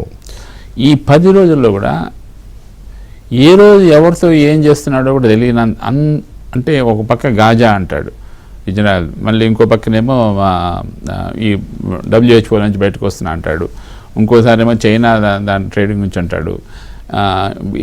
ఇప్పుడు అలాగే ఇల్లీగల్ ఇమిగ్రెంట్స్ డిపోర్టేషను, ప్రతి ఇష్యూని కూడా ఎగ్జిక్యూషన్లోకి వెళ్ళిపోయాడు. Day 1 నుంచి Day 2లోకి వచ్చేప్పటికి Day 2 నుంచి Day 3లోకి వచ్చాడు ప్రతిరోజు. అంటే నాకు తెలిసి ట్రంప్ వెనకాల వాళ్ళు ఎంతమంది ఉన్నారో తెలియదు. Maybe government employees or maybe non government employees, they must be working last 2 years ఇదే పని మీద ఉన్నారు. అంటే ఎంత కాన్ఫిడెన్స్గా ఉన్నాడో ట్రంప్.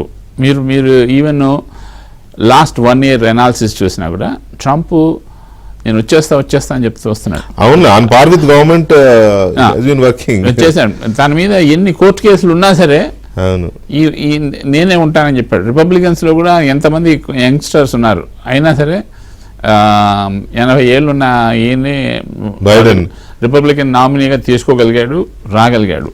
సో ఇది ఇంకా కొన్నాళ్ళు ఉంటుంది. ఇది 6 నెలలు కావచ్చు, 1 year కావచ్చు. ఎందుకంటే అన్ని దేశాలు ప్రొటెక్ట్ చేసినా సరే, ఇప్పుడు జస్ట్ కొలంబియా అయినా మా దేశంలోకి రావడానికి వీల్లేదు, వాళ్ళకి హ్యాండ్ కప్స్ వేస్తా అన్నాడు అని వాళ్ళ ఫ్లైట్ పంపించాడు, తెప్పించేశాడు కూడా. అయినా సరే వాళ్ళ మీద విపరీతమైన టారిఫ్స్ పెట్టేసేసి కెనడా మీద, కొలంబియా మీద, మెక్సికో మీద, చైనా మీద పనామా కాలువను లాగేసుకున్నాడు. అంటే ఎటించి ఎట్టిపోతున్నాడో కూడా తెలియట్లేదు, ఇవన్నీ ఉంటాయన్నమాట. ఇప్పుడు అంటే జనరల్ టెండెన్సీ చూడండి, ఇప్పుడు డెమోక్రసీ నుంచి బయటకు వెళ్తాడా డౌట్. చైనా ప్రెసిడెంట్ జిన్పింగ్ నేను ఎప్పటి వరకు నేనే ప్రెసిడెంట్ అన్నాడు. రష్యా కూడా అంతే కదా, రష్యా పుతిన్ అన్నాడు. ఇది ఒక ట్రెండ్ నడుస్తుంది. సో ఇప్పుడు ఆయన కూడా ఏంటంటే డెఫినెట్ అంటే దాని కాన్స్టిట్యూషన్ ప్రకారం ఎవరైనా సరే 2 terms కంటే చేయటానికి లేదు, ఇంకో టర్మే ఉంటాడు. అయితే ఈ టర్మ్ మొత్తంలో ఏంటంటే ఇప్పుడు ఈ డిపోర్టేషను, ఈ అంగం అంతా కూడా ఇట్స్ ఎ క్లియర్ మెసేజ్. ఇందాక చక్రవర్తి గారు కూడా చెప్పారు, క్లియర్ మెసేజ్ అన్నమాట. మీరు ఎలా పడితే అలా ఈ దేశానికి రావడానికి వీల్లేదు, దట్స్ ఇట్. ఇది చెప్పాలంటే బోర్డర్ వాల్ కట్టిన దానికంటే ఎక్కువ ఇది, అంతే కదా, బోర్డర్ వాల్ కట్టిన దానికంటే ఎక్కువ ఇది. ఇక మన గోడైనా దూకుతారు కానీ ఈ భయాన్ని అయితే దూకలేరు కదా. భయాన్ని అయితే దూకలేరు. ఇకపోతే మన స్టూడెంట్స్ దగ్గరికి వచ్చేప్పటికి స్టూడెంట్స్లో కూడా 2 రకాలు ఉన్నారు. ఒకళ్ళు ఏంటంటే నిజంగానే వెళ్ళి చదువుకుని చేద్దాం అనుకొచ్చిన వాళ్ళు, రెండో రకం కూడా తీసుకుందాం. రెండో రకం కూడా చదువుకోవడానికి వెళ్ళి కొంచెం సంపాదించుకుని రావాలని. 3వ రకం వాళ్ళు ఉన్నారు, వీళ్ళు దే ఆర్ నాట్ డిసిప్లైన్డ్. ఇది చాలా ఎక్కువ ఉంది, ఇండిసిప్లిన్ బాగా ఎక్కువ ఉంది మన వాళ్ళకి. ఇండిసిప్లైన్డ్ పీపుల్ బాగా వచ్చేసారు లాస్ట్ 10 yearsలో. స్టూడెంట్స్ వస్తున్నారు, మన వాళ్ళు వెళ్తున్నారు అని చెప్పి మనం చప్పట్లు కొట్టాల్సిన విషయమే, చప్పట్లు కొడదాం, ఆ విషయం మాట్లాడేప్పుడు చప్పట్లు కొడదాం. కానీ వాళ్ళకి డిసిప్లిన్ దాటి ఉంటున్నారు, ఇండిసిప్లిన్గా ఉంటున్నారు అన్నమాట. మనం చూస్తున్నాం ఇక్కడ గొడవ జరిగినట్టు అక్కడ కూడా ఫస్ట్ సినిమాకి వెళ్ళటం, అక్కడ గొడవ చేయటం, అక్కడ పోలీసులు వచ్చి సినిమా ఆపేసిన, డాలస్లో పోలీసులు వచ్చి ఏదో సినిమా ఆపేశారు మధ్యలో. సినిమా హాల్లో ఇద్దరు ఫ్యాన్స్ కొట్టుకుంటుంటారు. తర్వాత ఏదో ఫంక్షన్లో కూడా గొడవైంది. ఈ రకమైన వాళ్ళు ఉన్నారు. వీళ్ళు ఏంటంటే అమెరికాలో ఉంటూ కూడా టీడీపీ వైసీపీ అని కొట్టుకునే పరిస్థితి. ఇదంతా ఇప్పుడు ఇందాక జనేత గారు చాలా క్లియర్గా చెప్పారు. ఎవరైతే బుద్ధిగా ఉన్నారో, లీగల్గా వాళ్ళ పనులు వాళ్ళు చేసుకుంటున్నారో వాళ్ళకి ఎలాంటి ప్రాబ్లం లేదు. అయితే అమెరికన్ రూల్స్ కూడా సపోర్టింగ్గానే ఉన్నాయి. ఇప్పుడు అక్కడ మాస్టర్స్ చేసిన వ్యక్తి పాస్ అయ్యి డిగ్రీ చేతిలో రాగానే ఇంటికి రావక్కర్లేదు. 60 days ఉండొచ్చు ఆ దేశంలో. 60 days లోపల అతను ఉద్యోగం సంపాదించుకోవాలి. అతను 60 days ఉండటమే కాకుండా అతనికి 3 ఏళ్ళ వరకు ఓపీటీ ఇస్తారు. సో అతనికి 60 days టైం ఇచ్చి ఓపీటీ పర్మిషన్ ఇచ్చారంటే ఆ దేశం గౌరవిస్తుంది. నీకు అవకాశాన్ని ఇచ్చినట్టే అనమాట. సో దాని ప్రకారం వెళ్ళాలి. ఇప్పుడు చాలా మందికి ఏమవుతుందంటే అవి 3 ఏళ్లలో కూడా H1 పికప్ అవ్వదు. అప్పుడు వాళ్ళు ఏం చేస్తారంటే లీగల్గా ఉండటం కోసం ఇంకొక కాలేజీలో చేరతారు, మళ్ళీ కాలేజీలో చేరి మళ్ళీ ఇంకో ఓపీటీ తెచ్చుకుంటారు, దాని ఓపీటీ ఎక్స్టెన్షన్ తెచ్చుకుంటారు. అలా ఆ విధంగా లీగల్గా అన్నీ చూసుకుంటూ ముందుకెళ్లే పద్ధతి కరెక్ట్. అలా కాకుండా ఇండిసిప్లిన్గా ఉన్న వాళ్ళకి తప్పదు. ఇప్పుడు కరెక్షన్ వస్తుందండి, ఒక్కొక్కసారి ఒక కరెక్షన్ వస్తే కరెక్ట్ అవ్వాల్సిందే అందరూ. ఇప్పుడు కోవిడ్ వచ్చింది, అందరూ ఇబ్బంది పడ్డారు, స్టూడెంట్ కూడా ఇబ్బంది పడ్డారు. అలాగే ఇప్పుడు కూడా అంతే, ఇది కోవిడ్ లాంటి సమస్య ఇది. స్టూడెంట్ ఇబ్బంది పడుతున్నారు. రైట్. ఇక్కడ ఇంకొక మనం ఇందాక అనుకున్న వాటిలో నెంబర్ 2 విషయానికి వస్తే యష్, ఈ గ్యాప్ లో పిల్లలు ఏం చేయాలనే దాని మీద పెద్ద పాపం వాళ్ళకి క్వశ్చన్ మార్క్ ఉంది. ఏది మాస్టర్స్ అయిపోయింది, ఓపీటీ వస్తుంది, ఈ 60 days ఏదో పర్మిషన్ ఇస్తారు కదా ఇప్పుడు సుబ్బారావు గారు చెప్పినట్టుగా. ఈ 60 days ఎలాగో దొరకదు, అది ఈజీ కాదు. మీరు ఎవరికైనా తొందరగా ఉద్యోగాలు ఇచ్చే బ్యాచ్ కాదు మీరు, అది నాకు తెలుసు. కాబట్టి ఎట్లా ఈ గ్యాప్ లో వాళ్ళు బయట చేసుకోలేరు. జాబ్ రావాలంటే అక్కడ బాబు రాలేరు అక్కడికి. ఇక్కడైతే జాబ్ రావాలంటే బాబు రావాలి, కానీ మన అమెరికాలో ట్రంప్ వచ్చాడు కదా. సో ఈ గ్యాప్ లో పిల్లలు ఏం చేయాలనే దానికి నువ్వైతే ఏ సజెస్ట్ చేస్తావు యష్? చాలా పెద్ద అబాండం వేశారు మా మీద. అవును, మరి మేము పట్టించుకోవట్లేదు కదా పిల్లల్ని. రెండోది వీడియోలు పెడుతున్నావు కానీ ఉద్యోగాలు ఇవ్వట్లేదుగా. అంటే మా చేతిలో ఉంటే ఖచ్చితంగా మేము అందరికి తెలిసి శుభ్రంగా మా ఇంట్లోనే ఉద్యోగాలు ఇచ్చేవారు, కానీ పరిస్థితులు అట్లా లేవు. కానీ 2 విషయాలు మనం ఆలోచించుకోవాలి. కానీ నేను చాలా కఠినంగా మాట్లాడడం చాలా మంది నచ్చకపోవచ్చు. ఏంటంటే వికే గారు, ఇప్పుడున్న పరిస్థితుల్లో ఖచ్చితంగా జాబులు రావడం అనేది చాలా రిస్కీ సిచ్యుయేషన్, చాలా టైట్ సిచ్యుయేషన్ కూడా ఉంది. ఫస్ట్ సిచ్యుయేషన్ ఏంటంటేనండి, ఇక్కడ ఆల్రెడీ H1B వీసాల మీద ఉన్న వాళ్ళు, ఎక్స్పీరియన్స్ మీద ఉన్న వాళ్ళు కూడా ఉద్యోగాలు లేకుండా ఉన్నారు. రెండోది, ఆల్రెడీ దాదాపు గత 4 సంవత్సరాలుగా వచ్చిన స్టూడెంట్స్, 8 లక్షల మంది స్టూడెంట్స్ కి, అంటే ఈ 4 years అంటే 5th year ఇది, అంటే గత 4 years గా 8 లక్షల మంది విద్యార్థులు ఓపీటీల మీద, సిపిటీల మీద, వివిధ వీసాల మీద, కొంతమంది దానిలో H1 మీద వచ్చిన వాళ్ళు, H1 అప్రూవ్ అయిన వాళ్ళు కూడా కొంతమంది ఉన్నారు. వాళ్ళకి ఉద్యోగాల కోసం వెయిట్ చేస్తున్నారు. ఇప్పుడు రాబోయే ఇంకో పెద్ద డేంజర్ ఏంటంటే, ఒక 4 లక్షల మంది ఫెడరల్ గవర్నమెంట్ నుంచి బయటకు వచ్చే వాళ్ళు ఉన్నారు. ఇప్పుడు ఇవన్నీ చూసుకుంటే దాదాపు 15 లక్షల మంది ఉద్యోగం కోసం వెయిట్ చేసే సిచ్యువేషన్ ఇప్పుడు అమెరికాలో ఉన్నాయి. అంటే 15 లక్షల ఉద్యోగాలు మన అమెరికాలో ఉన్నాయా అనే ప్రశ్న మనందరం దాని గురించి చర్చించాల్సిన అవసరం ఉంది. అంటే ఇక్కడ సిచ్యుయేషన్ ఏంటంటే వికే గారు, చాలా మంది ఇండియాలో ఉండి ఏమనుకుంటారంటే ఇక్కడ ఉద్యోగాలు కన్సల్టెన్సీలో చేరిపోతే ఉద్యోగాలు ఏదో రకంగా వచ్చేస్తాయి అని అనుకుంటున్నారు. ముందున్న లాస్ట్ 5 years బ్యాక్ ఉన్న సిచ్యుయేషన్ ఇప్పుడు లేదు. సిచ్యుయేషన్ పూర్తిగా కానీ కన్సల్టెన్సీ వాళ్ళు అలాగే చెప్పి డబ్బులు తీసుకుంటారు కదా, మేము ఉద్యోగాలు ఇవ్వాలి. తప్పు, అది తప్పు. దాని డబ్బులు ఎవ్వరు తీసుకోరు. ఇన్ఫాక్ట్ కన్సల్టెన్సీ వాళ్ళు చాలా మంది వాళ్ళ పెట్టుకొని వాళ్ళకి అకామిడేషన్ ఇచ్చి ట్రైనింగ్ ఇచ్చే ప్రయత్నం చేస్తున్నారు తప్పితే డబ్బులు ఎక్కడ తీసుకునే డెఫినెట్ గా చేస్తున్నారు, కానీ అందరూ చేయట్లేదేమో. కొన్ని కన్సల్టెన్సీ వాళ్ళు ఉంటారు కొంతమంది, డెఫినెట్లీ అన్ని గుడ్ కాప్స్ బ్యాడ్ కాప్స్ ఉంటారు, అలానే కొంతమంది ఉంటారు. అలానే ఇప్పుడున్న సిచ్యుయేషన్ లో చాలా మందికి నేను చెప్పేది ఏంటంటే, ఒకవేళ మీరు ఇండియాలో కనుక మీకు స్కిల్ ఉంది, మీరు చాలా మంచి జీపీఏతో ఉన్నారు, ఇండియాలో జాబ్స్ చాలా ఉన్నాయి, ఇండియా ఉద్యోగం చేసుకొని ఇండియాలో బిజినెస్ పెట్టుకునే సిచ్యుయేషన్ ఉంటే వెళ్ళిపోండి. ఇక్కడే ఉండి మీరు ఇక్కడే టైట్ ఫైట్ చేసి ఇక్కడే ఉద్యోగం తెచ్చుకునే ప్రయత్నంలో భాగంగా మీరు అప్పు చేసుకుంటూ ఇంకా అప్పు అక్యుములేట్ అయిపోయేటట్టు ఉంటే కనుక అది డెఫినెట్ గా రిస్కీ అనేది చెప్తాను నేను. అదే విధంగా ఇప్పుడు మాస్టర్స్ చదువుకున్న స్టూడెంట్స్ ఎవరైతే ఇంకా green card H1 pick కాలేదో, H1 కోసం ఇంకో మాస్టర్స్ చదువుతున్నారో వాళ్ళందరికీ అది రిస్కీ సిచ్యుయేషన్ అని అయితే వాస్తవంగా చెప్పే ప్రయత్నం చేస్తున్నాను. చాలా మంది ఇది డైరెక్ట్ గా చెప్పే ప్రయత్నం చేయరు, కానీ ఇప్పుడున్న పరిస్థితుల్లో అయితే నెక్స్ట్ 1.5 year వరకు అయితే ఈ సిచ్యుయేషన్ అయితే చాలా ఘోరంగానే ఉండబోతుంది. ఇప్పుడున్న చూస్తున్నాం, మేము కూడా చూస్తున్నాం. ఎందుకంటే మా దగ్గర ఉన్న పిల్లలు ఎంతమంది బెంచ్ మీద ఉన్నారు. అదే విధంగా నేను ఏ రకంగా క్లయింట్స్ తో ఇంటరాక్ట్ అవుతున్నప్పుడు వాళ్ళు అంటే ఫెడరల్ కట్ అయితే ఆటోమేటిక్ గా అన్ని క్లయింట్స్ బ్యాంకింగ్ సెక్టర్ దగ్గర నుంచి మ్యానుఫ్యాక్చరింగ్ సెక్టర్ దగ్గర నుంచి అన్ని కూడా బడ్జెట్ కట్స్ చేసుకుంటూ వస్తున్నారు. ఎవరు హైరింగ్ చేయట్లేదు. ఇప్పుడు అంతా హైరింగ్ అంతా ఫ్రీజ్ లో ఉంది. హైరింగ్ ఫ్రీజ్ లో ఉన్నప్పుడు ఉద్యోగాలు ఎక్కడి నుంచి వస్తాయి? ఆఖరికి మీకు ఒక విషయం చెప్తా వికే గారు, ఒక వ్యక్తి మంచిగా పనిచేయట్లేదు అని చెప్పి ఆ వ్యక్తిని తీసేసి వేరే వ్యక్తిని ఆ పొజిషన్ లో తీసుకోవాలంటే కూడా బడ్జెట్ అప్రూవ్ అవ్వని పరిస్థితి. ఒకవేళ మంచిగా పనిచేయని వ్యక్తిని తీసేస్తే ఆ పొజిషన్ లో ఇంకో వేరే వాడిని తీసుకోలేకపోతున్నారు. అట్లుంది పరిస్థితి ఈ రోజు అమెరికాలో. సో వాస్తవాలన్నీ తెలుసుకుని వాస్తవాలకు అనుకూలంగా మనము ఇక్కడ ఉండగలిగితే అది అందరికీ మంచిగా ఉంటది. ఇండియాలో తల్లిదండ్రులకి మంచిగా ఉంటది, ఇక్కడ ఉన్న వాళ్ళకి కూడా మంచిగా ఉంటుంది. కానీ వాస్తవాలకు ఎప్పుడో ఇంకో 1 year తర్వాత మనకు ఉద్యోగం వస్తే ఈ 1 year వరకు మనం అప్పు చేసుకొని ఉందాము అని అనుకుంటే కనుక అది ఇబ్బంది పడే ప్రయత్నం అయితే ఉంటుంది. రైట్. జనిత గారు, ఈ గ్యాప్ లో ఇదే సేమ్ క్వశ్చన్, ఈ గ్యాప్ లో ఎలా ఉండాలి అని దానికి మీరు ఇచ్చే సజెషన్ ఏంటి పిల్లలకి అని పేరెంట్స్ కానీ? ఇప్పుడు మీకు గ్రాడ్యుయేషన్ అయిన తర్వాత ఓపీటీ అనేది ఉంటుంది, అంటే దాన్ని గ్యాప్ లాగా అనుకోకూడదు. అది ఏంటి అంటే రూల్ ప్రకారము యుఎస్సిఐఎస్ అంటే ఈ ఇమిగ్రేషన్ ద్వారా వాళ్ళకి వర్క్ ఆథరైజేషన్ అని యాక్చువల్ గా ఓపీటీ అనేది ఫస్ట్ 1 year ఇస్తారు, తర్వాత స్టెమ్ ఓపీటీ అంటారు, అది 2 years. ఈ 3 years అనేది వాళ్ళకి work authorisation, full time job చేసుకోవడానికి యుఎస్సిఐఎస్ వాళ్ళని ఆథరైజ్ చేస్తుంది జాబ్ ఉంటే. సో ఇప్పుడు కో ప్యానలిస్ట్ చెప్పినట్టుగా మార్కెట్ కండిషన్స్ మనకి పాస్ట్ ఒక 8-9 months నుంచి 1 year నుంచి కూడా అంత గ్రేట్ గా లేవు. అంటే బిగ్గర్ కార్పొరేషన్స్ చాలా లే ఆఫ్ చేస్తూ ఉన్నారు.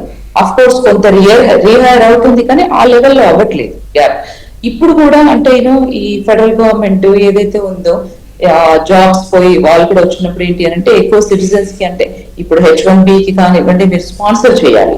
సో సిటిజన్షిప్ అయితే వాళ్ళు రెడీగా అవైలబుల్ ఉంటారు. సో మనం దీన్ని గ్యాప్ లాగా అనకుండా వాళ్ళకి ఆల్రెడీ అది వర్క్ ఆథరైజేషన్ అండి. ఓపీటీ అనేది వాళ్ళకి ఒక వర్క్ ఆథరైజేషన్. ఎంత ఎఫెక్టివ్ గా యూటిలైజ్ చేసుకోగలిగితే దాన్ని వాళ్ళకు అంత బెటర్. ఒకప్పుడు అసలు దాన్ని అంటే వర్క్ ఆథరైజేషన్ లో RFEs వచ్చేవి కాదు. ఇప్పుడు స్టూడెంట్స్ అంటే full time off campus work చేయడం వల్ల ఈ ఓపీటీస్ లో కూడా ఏమవుతుంది అంటే ఎక్కువ RFEs వస్తున్నాయి. ఇప్పుడు మన ట్రంప్ అన్న ఓపీటీ కూడా ఎత్తియాలనే ఎఫర్ట్ పెడుతున్నాడు కదా. అంటే అది పాసిబుల్ అవ్వకపోవచ్చు. ఇదంతా ఏంటంటే ఇప్పుడు మనకి ఆయన ఏ స్టేట్మెంట్ చేసినా ఏదో some kind of controversy around. ఈ next 4 years are going to be like that, whether it is immigration, whether it is trade or something else. Everybody should be prepared for these controversies.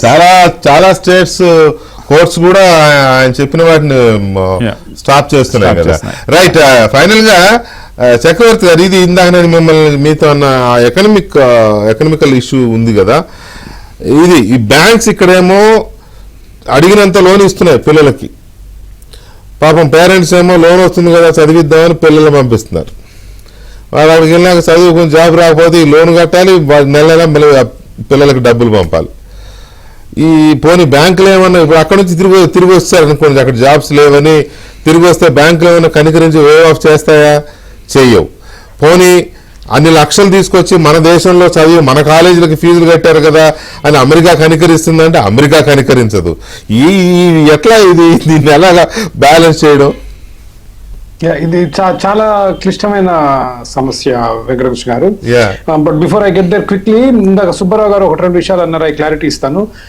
Trump ఇన్ని రకాల పనులు ఇంత వేగంగా చేయడానికి కారణం, there is something called a Project 2025 document. It's very controversial. 922 పేజీలు.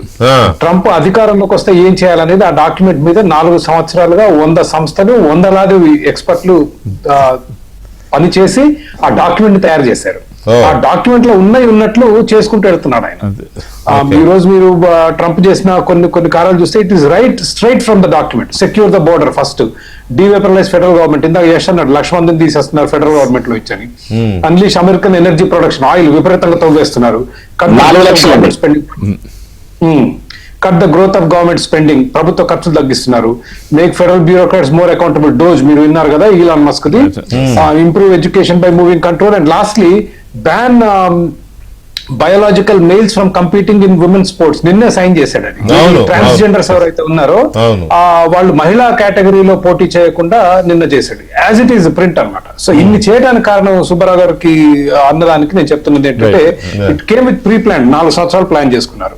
ఇక immigration విషయానికి వస్తే, ఎంప్లాయ్మెంట్ విషయంలో వెంకటకృష్ణ గారు యశ్ అన్నది 6 నెలల్లో కొంత సర్దు మనగొచ్చు మనగకపోవచ్చు, because it is ideologically driven అండి. ఈ రోజు అమెరికాలో కాస్త కొంత రేసిజం కూడా ట్రంప్ క్యాంప్ లో గట్టిగా ఉంది. They are more white centric. ఇతర దేశాల నుంచి ప్రత్యేకంగా కలర్డ్ పీపుల్ ఆ దేశానికి ఇంతమంది రావటం వాళ్ళకి నచ్చటం లేదు. సో ఆ గ్రూప్ కి ట్రంప్ ఈజ్ కేటరింగ్. కాబట్టి 6 నెలల్లో కొంత సర్దుమనిగితే అందరం సంతోషించాల్సిన విషయం. కానీ తగ్గుద్దా అనేది నాకు కాస్త అనుమానమే. Because they seem to be more driven. మీకు ఎప్పుడైతే ఐడియాలజికల్ గా మీరు గట్టిగా ఉంటారో it will be difficult. But one thing I will still advise is, మీరు F1 మీద వెళ్తే F1 to H1 ఎక్కడ గ్యాప్ వచ్చినా కూడా అవుట్ ఆఫ్ స్టేటస్ మాత్రం అది ఎంత కష్టమైనా ఆ దేశంలో ఉండొద్దు అనేది నా భావన. దాంతో పాటు ప్రత్యేకంగా నేరాలు చేసిన వాళ్ళు, ఇప్పుడు మోడీ గారు కనుక అమెరికాకి వెళ్తే, నా మీ గ్వాంటానమో బేలో మనకు ఆఫ్ఘనిస్తాన్ నుంచి ఇతర దేశాల నుంచి వచ్చిన టెర్రరిస్టులను పెట్టారు. అవును, గ్వాంటానమో బేలో ట్రంప్ ఇప్పుడు ఏమంటున్నాడు, ఇల్లీగల్ ఇమిగ్రేషన్ పెడుతున్నారు ఆల్రెడీ, అక్కడికి వెళ్తున్నాయి ఫ్లైట్స్, కొంతమంది వెళ్ళారు కూడా. సో మన అట్లాంటి విషయాలు అక్కడ పోతే ఇంకా అయిపోయినట్లు, ఫినిష్డ్. దానికి తోడు ఎల్ సాల్వడోర్ అధ్యక్షుడు అమెరికాకు వచ్చాడు. అవును, అతను బుకెల్లే దేనికి పాపులర్ అంటే, ఎల్ సాల్వడోర్ అత్యంత హింసాయుత దేశం, దాన్ని అత్యంత పీస్ఫుల్ దేశం చేశాడు. ఏం చేశాడు, దేశంలో 40,000 మందిని అరెస్ట్ చేసి జైల్లో వేసాడు. ఏ మాత్రం కొంచెం రౌడీజం గుండాయిజం చేసిన ఆ జైళ్లు చాలా హైటెక్ జైళ్లు అందరిని నిరికిచ్చి దాంట్లో నరకయాతన పెడుతున్నాడు అనేది హ్యూమన్ రైట్స్ వాళ్ళ claim. Now Trump is saying he will send illegal immigrants, ఎందుకంటే వాళ్ళు అమెరికా పౌరులు కాదు కాబట్టి, వాళ్ళకి అమెరికా పౌరసత్వ చట్టాలు వర్తించవు కాబట్టి, నేను వాళ్ళని ఎల్ సాల్వడోర్ పంపించేస్తాను, నాకు ఖర్చు తగ్గుద్ది, ఈ బుకెల్లే జైల్లో బారదొబ్బుతానంటాడు. ఎంతవరకు సాధ్యమో లేదో తెలియదు కానీ, బట్ నేరాలు చేసిన వాళ్ళకి మాత్రం చాలా ఇబ్బందులు వస్తాయి, ఎస్పెషల్లీ డాక్యుమెంట్స్ లేని వాళ్ళు. మై ఓన్లీ సబ్మిషన్ ఇస్, అది ఎంత కష్టమైనా సరే మీకు స్టేటస్ లేకపోతే మాత్రం ఈ రోజు అమెరికాలో వెనక్కి వచ్చేయాలి ఎట్టి పరిస్థితుల్లో. భవిష్యత్తులో మళ్ళీ మీకు వెళ్ళే అవకాశం దొరుకుతుంది. రెండు, as far as finances goes, it is going to be a very difficult situation. కానీ భారతదేశంలో ఈ రోజుకి ఐటీ ఉద్యోగాలు ఉన్నాయండి, మంచి జీతాలు వస్తున్నాయి. కాకపోతే అమెరికా జీతాల స్థాయిలో లేకపోయినా there are good number of jobs even today. America కంటే కూడా ఇవాళ భారతదేశంలో టెక్నాలజీ ఉద్యోగాలు బాగానే దొరుకుతున్నాయి. ఇంతకుముందు అంత గట్టిగా లేవు, but still jobs are available. నా అడ్వైజ్ ఏంటంటే, భారతదేశానికి వచ్చి ఏదో తంటాలు పడి కొంత అప్పులు తెచ్చుకొని మళ్ళా రెండోసారి అమెరికాకు వెళ్లే ప్రయత్నం చేయడం చాలా సమంజసం. రైట్, చూద్దాం. థ్యాంక్ యూ వెరీ మచ్ చక్రవర్తి గారు అండ్ జనేత గారు అండ్ యశ్ అండ్ సుబ్బారావు గారు. థ్యాంక్ యూ వెరీ మచ్ అండి. చర్చలో పాల్గొని మంచి సూచనలు సలహాలు ఇచ్చారు.